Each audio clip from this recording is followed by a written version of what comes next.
Hello बच्चों, let's see this question. Question reads, during the electrolysis of acidulated water the mass of hydrogen obtained.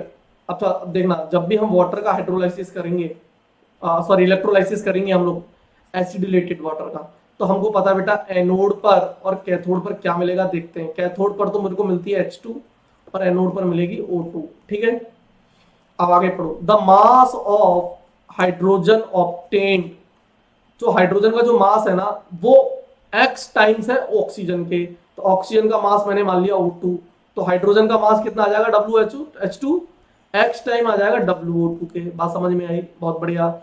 आगे पढ़ो. And the volume of H2 is y times and the volume of H2 is y times. तो इसका volume मैंने मान लिया VO2, तो इसका volume क्या आ जाएगा y इंटू वॉल्यूम ऑफ.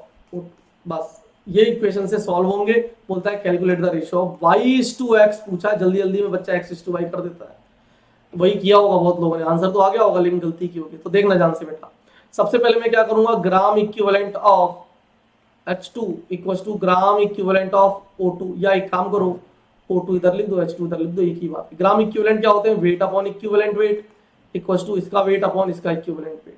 ठीक है, ये किसके हैं? O2 के, और ये किसके इक्विवेलेंट है? H2 के. वेट बोलो कितना दिया है? WO2 बाय इक्विवेलेंट वेट 8 होता है ऑक्सीजन का. इक्विवेलेंट वेट होता है molecular weight by valency factor. Molecular weight oxygen का 32 है, वैलेंसी फैक्टर 4 है, 32/4 8, तो 8 आ गया equivalent weight equals to weight कितना दिया इसका? WO2 into x. तो x into WO2 divide by hydrogen का इक्विवेलेंट वेट 1 हो गया. तो यहां से ये कट गया, तो बेसिकली x कितना आ गया? 1/8. This is equation number 1. दूसरा हमको वॉल्यूम के टर्म्स में लगानी है. तो बेटा हमको पता है ग्राम इक्विवेलेंट, अगेन वापस लगाऊंगा, gram equivalent of O2 equals to gram equivalent of H2. और ग्राम इक्विवेलेंट्स क्या होते हैं? Moles into valency factor.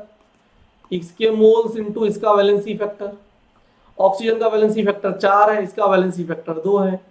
इसके मोल्स कैसे निकालोगे? इसका वॉल्यूम पता है STP पर, तो मोल कैसे निकालते हैं? V/22400 अगर वॉल्यूम ml में, और लीटर में तो 22.4. तो मोल कैसे निकालेंगे देखना ध्यान से. मोल के लिए मुझे वॉल्यूम चाहिए O2 का, PO2 डिवाइड बाई 22.4 लीटर. इसका मोल्स के लिए इसका वॉल्यूम चाहिए, तो इसका वॉल्यूम है VO2 into y times upon 22.4. तो यहां से ये कट गया, यहां से ये कट गया, 2 से 4 हो गया, तो y कितना आ गया? 2.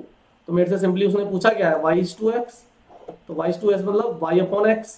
y कितना है? 2. x कितना है? 1/8. तो ये आ जाएगा 16:1. तो y अपॉन x का रेशियो आ जाएगा 16:1. तो आपका करेक्ट ऑप्शन हो जाएगा ऑप्शन ए. ठीक है, thank you, best of luck.